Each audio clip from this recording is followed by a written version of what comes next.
Welcome to free CSCS and CPCS video course, the latest, CITB Health and Safety Lessons, 2021, UK. Asbestos. Asbestos is a naturally occurring mineral substance found in the Earth's crust. It was mined around the world for hundreds of years, but many countries have now stopped mining and banned the use of it, including the UK, because of the health risks. Asbestos is a harmful substance that continues to kill many people every year. It is the biggest occupational killer in the UK. The microscopic asbestos fibers are invisible and are easily disturbed. Breathing in any type of asbestos fiber can cause lung disease, such as cancer and mesothelioma. Asbestosis is scarring of the lung that happens after heavy exposure to asbestos. It can cause shortness of breath and in severe cases it can be fatal. Asbestos-related lung cancer is similar to lung cancer caused by smoking, but it is caused by exposure to asbestos fibers. Mesothelioma is a cancer of the thin, protective membrane, pleura, surrounding the lungs, heart, and abdominal cavity, which is only caused by exposure to asbestos. It can take up to 50 years after exposure before symptoms develop. Mesothelioma is fatal in all cases, with death often occurring within months of diagnosis. Around 5,000 people in the UK die each year as a result of past exposure to asbestos. What your site and employer should do for you. 1.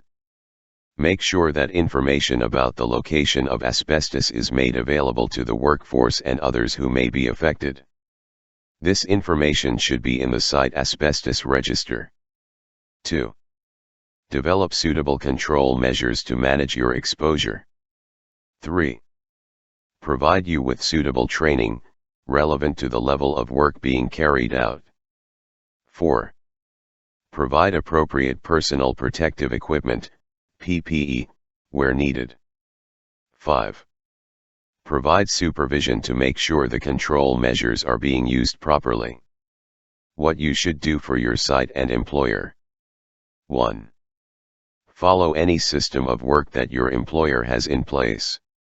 2. Never assume that all of the asbestos located in a building has been found. 3.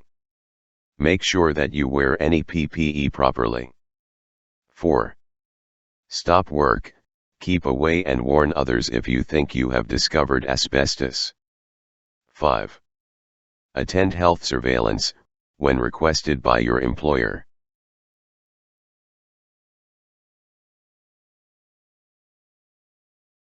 Where you will find asbestos. The identification of any substance thought to be or to contain asbestos can only be checked by laboratory analysis.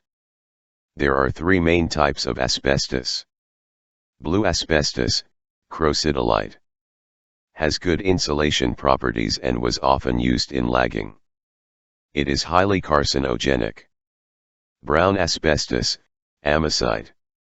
Good for insulation, particularly in asbestos insulation board, AIB. It is also highly carcinogenic. White asbestos, chrysotile. The most common form of asbestos. It is commonly found in asbestos cement products. It is also a known carcinogen. Carcinogens are substances that can lead to cancer, cancer-causing agents.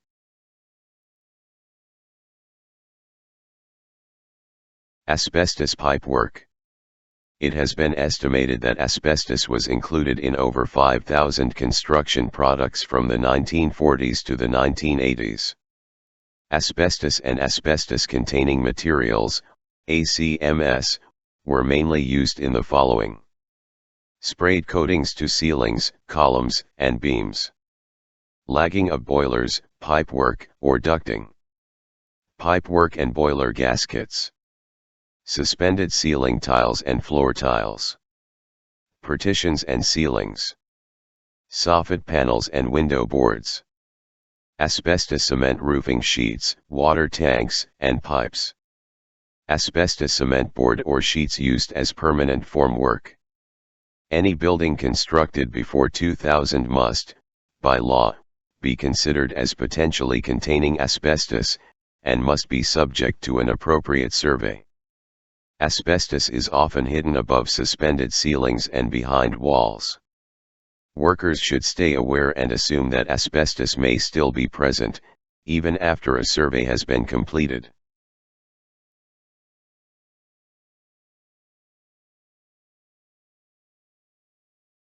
If you think that you have discovered or disturbed asbestos, you must make sure of the following.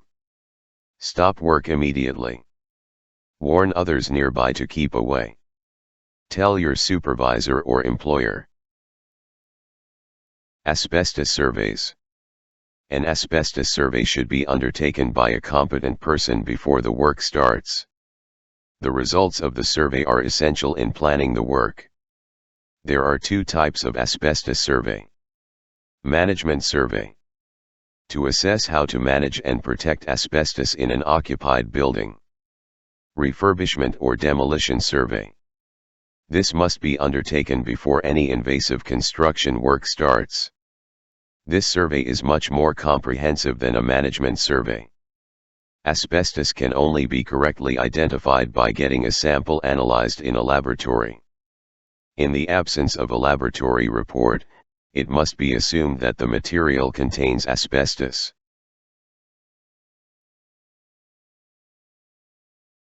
Working with asbestos. Any worker who is due to work in a building or anywhere on site that is likely to contain asbestos, and whose work may expose them to, or bring them into contact with, asbestos, must complete a suitable asbestos awareness course before starting work. Workers may come into contact with asbestos when undertaking maintenance, refurbishment, or demolition work, such as the following. Modifying the structure, partial demolition. Stripping out. Installing new plumbing, electrics, windows, and soffits, loft insulation, kitchens and bathrooms. Never attempt to work on asbestos unless you are competent and equipped to do so, and if necessary, licensed. All work with asbestos needs a written assessment of the risks, appropriate levels of precaution such as the use of personal protective equipment, and appropriate training.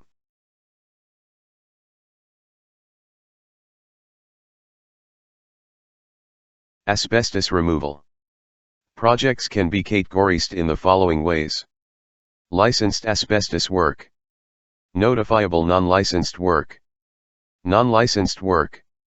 The removal of high-risk asbestos-containing materials, such as sprayed asbestos, asbestos-lagging and asbestos-insulating board, AIB, must be carried out by a licensed contractor. The removal of low-risk asbestos-containing materials, such as asbestos cement products and vinyl floor tiles, would not normally need a license, as long as the correct precautions are taken, such as wearing the correct personal protective and respiratory protective equipment. Training must be given to all employees undertaking this work. You understand and follow the written plan of work. You use the correct respiratory protective equipment, RPE, and personal protective equipment, PPE. You follow company procedures for the cleaning, maintenance, and storage of your RPE and PPE. You maintain your RPE and PPE in a clean and efficient state, good order, and repair. You use the washing and changing facilities provided. You must be given awareness training if you are at risk of encountering or disturbing asbestos whilst carrying out your normal everyday work. Dust and fumes, respiratory hazards. Respiratory hazards are substances in the air, such as construction dust, that can be inhaled and can lead to a range of illnesses and diseases. Damage is mainly caused to the lungs and airways, and includes lung cancer and silicosis. However, some respiratory hazards can also result in diseases in other parts of the body, such as the kidneys and liver. The Health and Safety Executive estimates that around 450 people every year are dying as a result of past exposure to silica dust, which causes lung cancer. Many workers are exposed to silica during tasks such as cutting paving slabs, blocks, or curbs.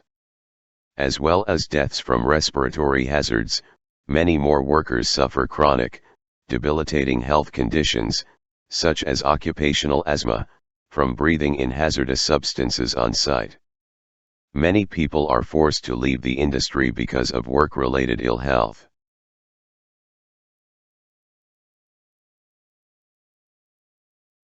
The effects of exposure to most respiratory hazards are not always immediate. You may go home from work feeling more or less the same each day, not realizing that you have been exposed to a substance that may cause problems in the future. If you are repeatedly exposed to small doses of dust, fumes, and vapors, they may start to damage your body. The effects of these small doses build up over time. It can take months or even years before symptoms of exposure start to show and become a problem, and by then irreversible damage to your health may have occurred. At any one time there are far more people off work through occupational ill health than because of work-related accidents. Exposure to everyday hazards, including things like wood dusts, flux, welding fumes, dusts from slab cutting, asbestos fibers, and many more common workplace materials, can cause ill health. Some dusts and fumes, known as respiratory sensitizers, can cause workers to develop an allergic reaction, such as asthma, in the airways if inhaled. When the dust or fume, allergen, is breathed in, it triggers the reaction, which can cause wheezing, coughing, and breathlessness, asthma attack.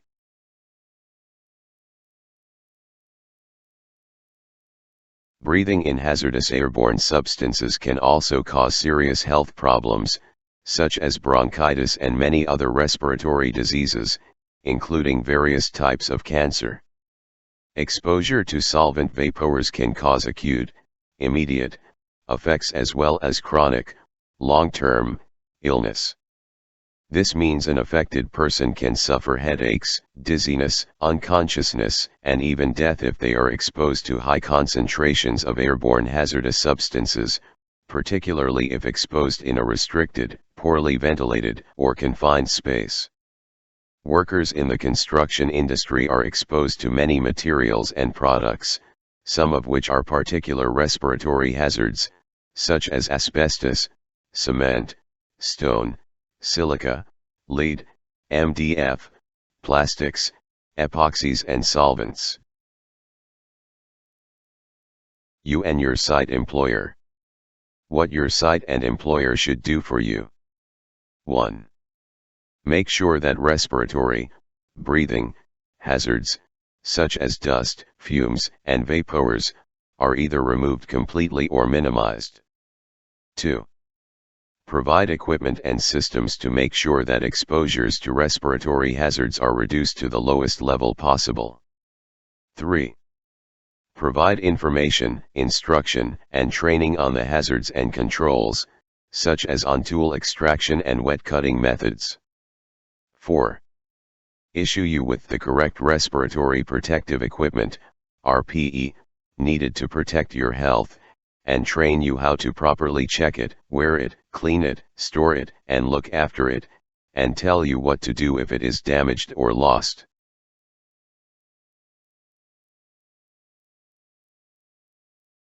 What you should do for your site and employer. 1. Make sure you know what respiratory hazards are and how they can damage your long-term health. 2. Use any equipment provided to make the task safer, such as on-tool extraction methods. 3. Follow the safe system of work given for the tasks you are carrying out. 4. Look after and wear your RPE properly, and replace it, including any disposable filters, as necessary. 5. Ask, if in any doubt, and report any changes in your health or problems with protective equipment. Respiratory hazards. The following categories describe the main respiratory hazards that may be encountered on site. Dust. Dust is produced when solid materials are broken down into finer particles. Dust may be classed as either inhalable dust, larger dust particles that can enter the airway and may be coughed up, or respirable dusts, that go deep into the lungs and remain there. Generally, the finer the particles are, the more hazardous they are, since they can get deeper into the lungs. The most hazardous dust particles are invisible to the naked eye and stay suspended in the air for long periods. Nuisance dust has no particular harmful properties but, if inhaled in large enough quantities, can still be harmful and cause breathlessness, wheezing, coughing and irritation. Asbestos fibers in air are responsible for several forms of cancer, including lung cancer and mesothelioma, as well as asbestosis. The microscopic fibers are easily released into the air by disturbing asbestos or asbestos-containing materials, ACMS. Asbestos is not easily recognized in materials and is often missed on construction sites. If you suspect you have found asbestos, stop work and tell your supervisor. Silica dust. Respirable crystalline silica, RCS, are microscopic particles of silica found in many construction materials, such as paving slabs, blocks, and curbs. Being exposed to silica dust for a long time can cause silicosis, lung cancer, and other life-changing or life-shortening conditions. Fine silica dust is created when materials are sanded, cut, or drilled. Lead is a toxic metal that can cause many ill health effects, such as mental disturbance, effects on the digestive system, and even coma. Breathing in lead dust is only one of the ways that lead can enter the body. It can also enter by inhaling fumes from vaporized lead, by absorption through the skin from handling lead, and ingestion, via hand-to-mouth contact, from lead particles on hands when eating or smoking. Lead can be found in many materials used in construction, such as old paint, flashings, roofing materials and some old water and gas pipes. Wood dust, created by cutting and sanding, is particularly hazardous, causing a range of health effects, from mild irritation, coughing, to sensitization and certain types of cancer. Softwood dust is known to cause sensitization, a form of allergic reaction. Hardwood dust is a known cancer-causing agent, a carcinogen, known to be responsible for lung cancer and cancer of the nasal passages. Medium-density fiberboard, MDF, is made from separated softwood fibers, hardwood fibers, and glues. It can form a particularly fine dust when cut, which increases the likelihood of dangerous amounts being breathed in.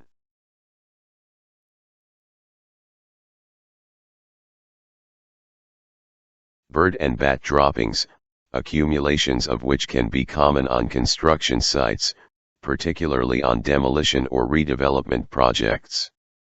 Droppings often contain a number of bacterial and fungal biological hazards.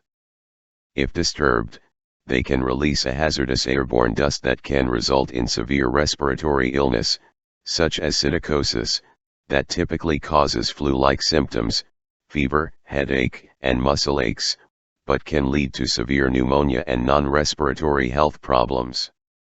If work is to be carried out in an area where pigeons, starlings, or bats have been gathering or nesting, the area must be thoroughly decontaminated first, and those carrying out the decontamination must wear suitable personal protective equipment, PPE, and respiratory protective equipment, RPE.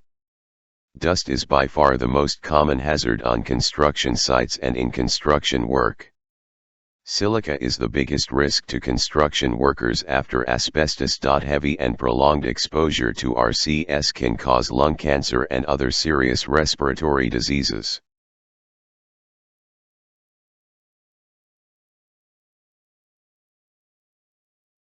Fumes. Fumes are produced by the heating of metals to high temperatures, such as during welding and gas cutting.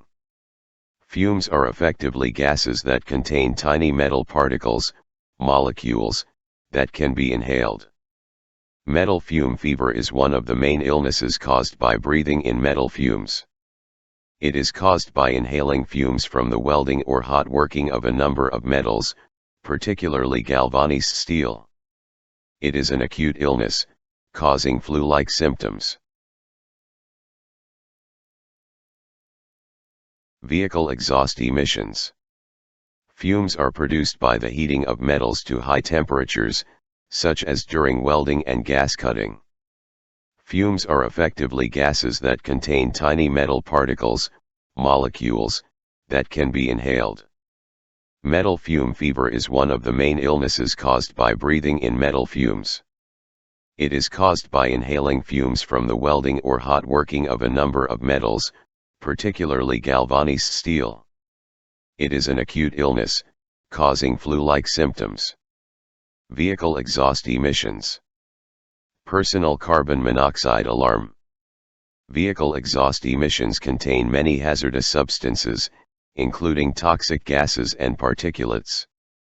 Carbon monoxide, CO, may cause death quickly, particularly where engines are used or their exhaust gases are discharged into confined spaces where high concentrations of CO gas can build up quickly.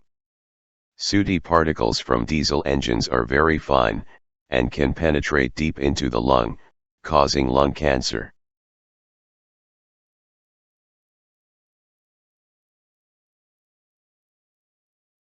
Gases.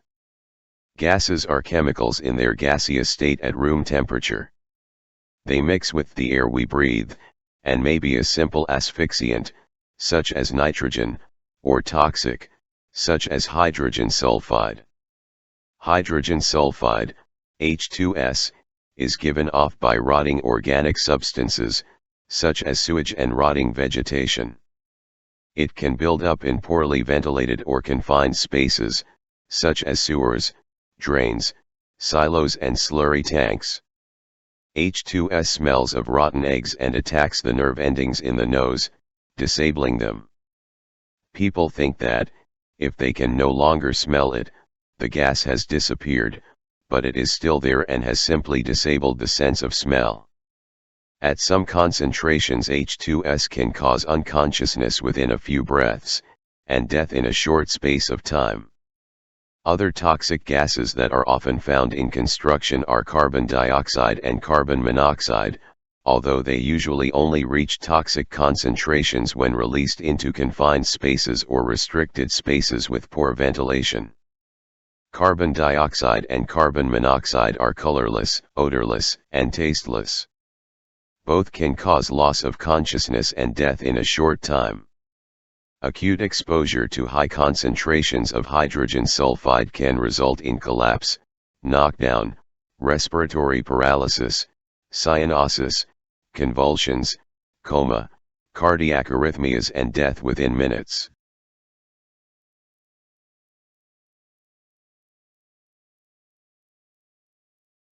Vapors. Vapors are the gaseous state of substances that are liquids at room temperature. As fumes can be said to be gases carrying suspended solid particles, vapors can be said to be gases carrying suspended liquid particles. Vapors usually form when a substance evaporates, for example, the vapor from glue or paint. Solvents are also used for many different construction processes and can release high levels of vapor. Vapors can build up quickly in poorly ventilated or confined spaces and can cause headaches, dizziness, collapse and, in rare cases, death. Many vapors are also highly flammable and can be explosive. Long-term exposure to some solvent vapors can also cause chronic health effects, such as liver and lung damage. Mists and aerosols. Gases and vapors can build up quickly in confined spaces. Mists and aerosols are fine droplets of liquid suspended in air. The droplets are often of respirable size, which means that, if inhaled, they can get deep into the lungs. Some examples of hazardous mists and aerosols are listed below. Twin pack paints, used for creating high-quality finishes, usually contain isocyanates, which are powerful respiratory sensitizers, as well as being respiratory irritants. They can cause acute symptoms, such as respiratory irritation and bronchitis, but they can also cause asthma if inhaled over a period of time. Legionella are common bacteria that live in water and watercourses, the aquatic environment. The bacteria are dormant in cold water but thrive and breed in warm, still and stagnant water. In spray or mist form, the bacteria are in respirable sized droplets that can easily be inhaled, resulting in legionellosis, which is the name for a group of diseases caused by the Legionella bacteria. The most commonly known of these diseases is probably Legionnaire's disease, which is a potentially fatal form of pneumonia. In construction, water aerosols may arise from dust suppression systems, vehicle washes, hot water storage tanks and sprinkler systems, where the water may be laying still in pipes or tanks for some time. Thank you for watching and good luck for your test.